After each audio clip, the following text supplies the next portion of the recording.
Some of you are business majors, some of you are theologians, nurses, sociologists. Some of you have money, some of you have patience, some of you have kindness, some of you have love, some of you have the gift of long suffering. Whatever it is, whatever your gift is, what are you going to do with what you have?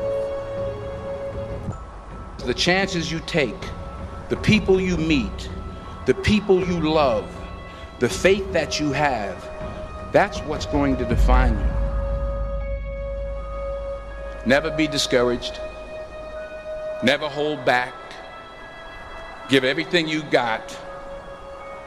And when you fall throughout life, remember this: fall forward.